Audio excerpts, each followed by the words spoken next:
wàllum bitim réew quoi ñu waxtaan fu tuuti wàllum CPI ak le juge Mandiaye Niang ci yow laay commencé par rapport ak histoire boobu noonu ak ni mu amee américains yi dañu topp ak nañ def ba daan ko mais taxawaay bi ci Sénégal am ak CPI enjeu bi également aussi surtout pour sa crédibilité ban jàngat moom nga ñu ci mën a defal. man d'accord naa ak ligne bi gouvernement bi tracé je pense que mënuñu continuer am ces organisations là qui ne sont là que pour les chefs d'État ou pour certains chefs d'État et pas pour d'autres. Je pense que depuis le cas Gbagbo, on aurait dû tous Africains am une position par rapport à ça. Mais en tout cas sur ce dossier-là pour une fois me saluer un peu sur la posture de notre diplomatie. Le communiqué est clair, il n'est pas excessif.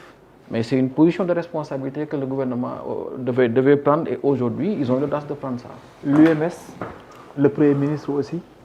L'UMS UMS aussi, c'est une communication avec le Premier ministre. Avec le Premier ministre. Non, en fait, ça, je pense que des fois aussi, les gens aiment bien créer des situations. UMS a un nouveau bureau. UMS, ils sont là pour défendre les intérêts d'une corporation. L'État est en train de regarder les intérêts de toutes les corporations. Je pense qu'au lieu de débattre sur le cas où UMS en tant que tel, ce qui m'a intéressé, c'est comment financer la nouvelle aide procédurale de la justice indie. Je pense que l'idée dénoncer sur les conditions carcérales, pour moi, on doit arrêter de faire de la justice un débat stigmatisant entre l'autorité de l'État et une corporation. Ouais, parce que aujourd'hui, le débat doit porter sur le service public de la justice. Et que nous, les politiques, on arrête de considérer les problèmes de la justice comme les nôtres. Voilà. Tribunal de commerce, tribunal de travail, tout ça, ça fait partie de l'environnement des affaires. Oui. Tu vois, je dire. Si vous faites que vous avez certitude que vous avez ce dossier mondial, ou amul certitude par rapport à la corruption. Ce n'est pas pour rien que l'État s'est levé pour faire extension au niveau de l'OFNAC de la justice. Tout ça, c'est des éléments de garantie. On est en train de sécuriser la justice. Il faut que derrière de l'autre côté aussi qu'on fasse ce qu'on a à faire. Pour moi, aujourd'hui, la justice, le service public de la justice est un service public qui a besoin plus de moyens que d'autres choses. Il y a un enjeu pour ces pays par rapport à sa crédibilité. Si des juges de la Cour pénale internationale subir des sanctions, l'Amérique doit réagir. En fait, c'est le cadet des soucis aujourd'hui de Trump, ça. Aujourd'hui, Trump, il est sur une autre dynamique. Ils sont en train de reconfigurer les liens internationaux entre l'Europe, l'Amérique, la Chine. Aujourd'hui, je pense que tectonique Bob, nous devons plus suivre que la question d'une organisation internationale. Trump est désengagé de l'OMS.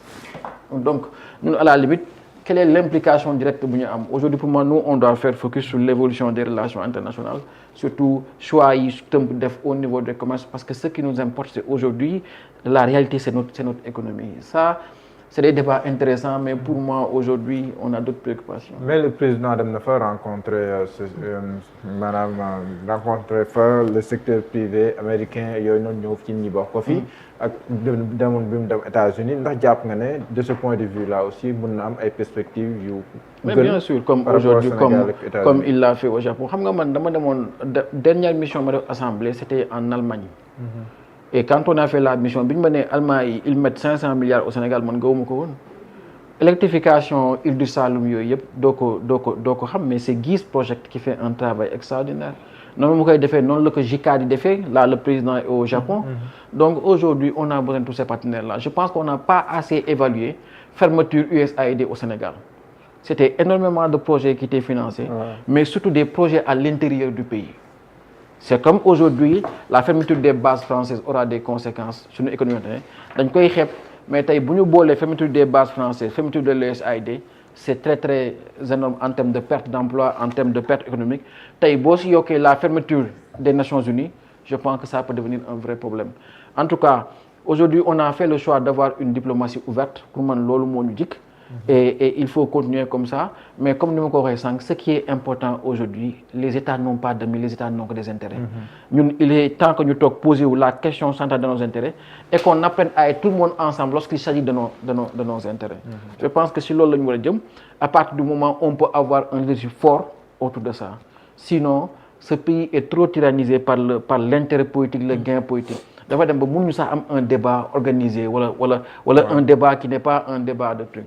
Tay dang koy wax ni tay mën nga saluer le plan de redressement wala jël une position qu'est-ce que les gens vont dire non dafa bëgg buruxlu dafa bëgg bokk ci nguur gi alors que peut-être nit mën na liggéey def lu baax nga wax ko comme aujourd'hui mën nga wax dara ñu ne la yow kulu naa nga amoo loo wax mais si on continue comme ça Sénégal kan la ñu mën liggéey c'est tout le sens du débat qu'on est en train de tenir je pense que autorité peuple am na man boo ko mënee peuple boo ko mënul unir en un moment ñu ànd bokk nekk benn mënoo ko diriger et ça nous a fait défaut ces dernières années pour que ñu mën a concentrer autour de l'essentiel comme ni mu ko waxee xam nga on a beau parler du cas de ArcelorMittal alors que comme ni ko président waxee le fer est encore là aujourd'hui l'exploiter doit être notre priorité sans pour autant sanctionner des gens que les Sénégalais ont déjà sanctionnés et veulent passer à autre chose sans pour autant qu'on verse dans la haine, dans la colère, dans les combats. Parce qu'aujourd'hui, les cycles politiques sont ceux qui sont. On comprend maintenant que tous les 10 ans, on recommence. D'accord. Alors, Cheikh Ousmane, ci mbirum CPI, sanction 4 juges, notamment le juge sénégalais.